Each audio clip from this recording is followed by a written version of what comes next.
Hi, welcome to this week's Rational Thinking. My name's Sam. This week we'll be taking a look at two key defeats for Boris in Parliament and also US-China trade war tensions. So first up, we'll take a look at sterling. Sterling enjoyed its fourth consecutive weekly advance against the euro to its highest level since July, as the likelihood of the UK leaving the EU without a deal on the 31st of October reduced as Boris suffered two key defeats in Parliament. The first defeat came as MPs returned from summer recess to back a bill requiring an extension of Article 50 to the 31st of January 2020 if a deal cannot be agreed by the next October EU summit. The second defeat followed shortly after as Johnson tabled a motion for a snap election to try and regain a majority in Parliament. He was unable to win the majority by 2/3 as Labour abstained from the vote.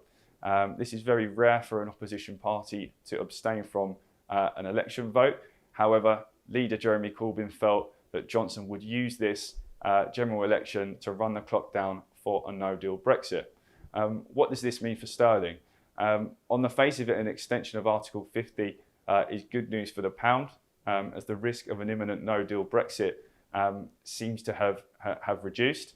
However, as we are very close to a technical recession, added uncertainty is unlikely to provide much use to the economic outlook. Next up, it's the US dollar. The US dollar had a mixed week last week for the US-China trade war, but also the US data was mixed. Initially, the US dollar strengthened at the beginning of the week as investors fled to the safe haven of the US dollar as US and China imposed new tariffs on each other. This was short-lived as later on in the week, Chinese officials announced that the US and China will be meeting in October to discuss the trade war. Data, as I mentioned there, was also mixed for the US. ISM manufacturing contracted for the first time in 36 months and job growth slowed. There was a slight uptick for the US on Friday as we see some wage growth data coming stronger than expected. Finally, we'll be taking a look at the week ahead. For the pound, Brexit headlines will continue to dominate. We are expecting to see royal assent granted on last week's Brexit bill early this week. There will also potentially be another general election push by Boris Johnson. Monday we'll see GDP and manufacturing data, and then we will see average earnings and unemployment data out on Tuesday. Looking at the US dollar, it will be inflation data out on Thursday and retail sales on Friday as the main movers. Also, any indication throughout the week of easing tensions between China and the US, or any indications of future monetary policy from the Fed.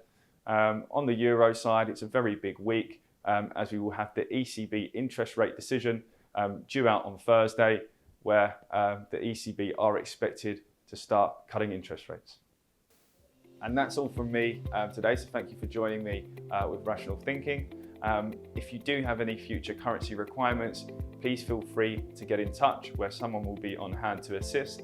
We look forward to seeing you next week.